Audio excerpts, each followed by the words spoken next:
walaalayaal waxaad ogtihiin aan rabnaa maanta inaan la wadaagno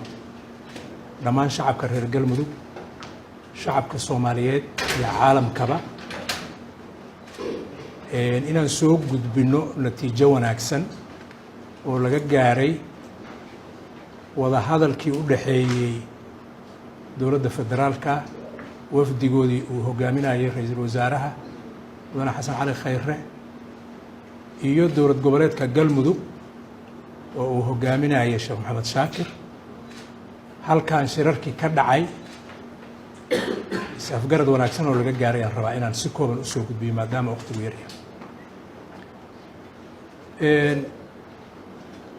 maalmahan dambe 3-4 maalmood waxaa miidiyada social media iyo xanta carrada taala ahayd wixii xoogaa waa istaageen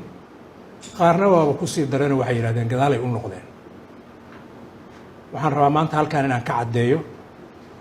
hawshii laga hayay Galmudug oo dowladda federaalka iyo dowlad goboleedka Galmudug ay wadeen waxaa ka soo baxay natiijooyin wax ku oola waxaan rabaa marka natiijooyinkaasi iyagoo badan liis dheer oo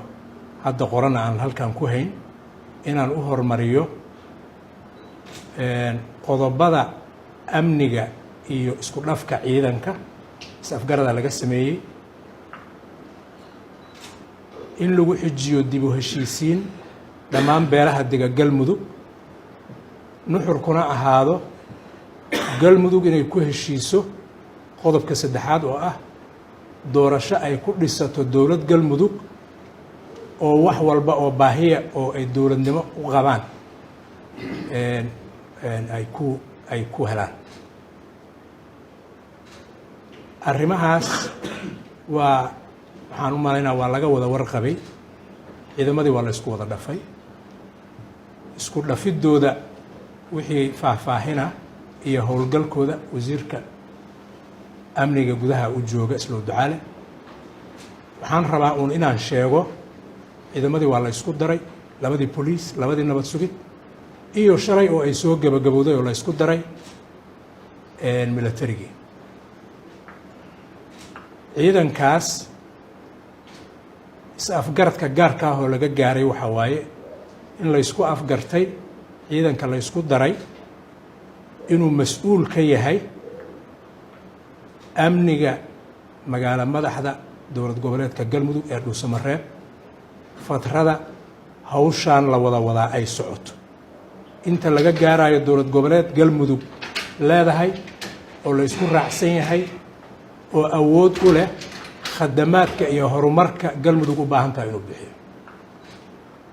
ciidankaas la isku dhafay oo amniga loo xil saaray waxaan rabaa inaan aad u cadeeyo waxaa mas'uul ka ah oo ay u report gareynayaan dowladda federaalka sidaas aawageed dowladda federaalka ahi sida iyadana uu wax nooga sheegi doono sheekh shaakir iyo gudoomiyaha guddiga cabdiraxmaan meeshaan amnigeeda waa lagu kalsoonaan karaa waa sugan yahay ciidan tiro iyo tayaba ku filanaa jooga waxaan ugu yeeraynaa inta ay khusayso oo reer Galmudug iyo inta ay khusayso Soomaaliya iyo hay-adaha Soomaalida waa mararka qaarkood si uun u taakuleeya processyada iyo cid walba ay khusayso iyo darisba arrinkaasi inuu sugan yahay suuriyadaasna dowlad goboleedka Galmudug ay yiraahdeen dowladda federaalka ah ee qaadideeda iyo fulinteeda isla sugayna hadii la yiraahdo waxaan rabaa marka inaan ku dheeraan marka la helo hawsha hadda laga gudbay waa laga gudbay amniga sugidiisa oo la xaqiijiyo si ku filan oo waafiya inuu shaqadiisa u guto markay dhacdo annaga wasaaradda arrimaha gudaha waxaan leenahay xilka ah dadkii inta la isu keeno dib u heshiisiin loo sameeyo ay isku waafaqaan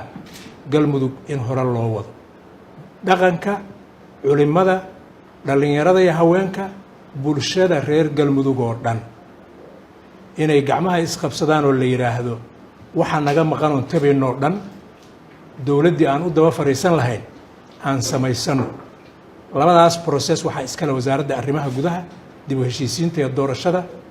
waxaan rabaa inaan idin cadeeyo inaan diyaar u nahay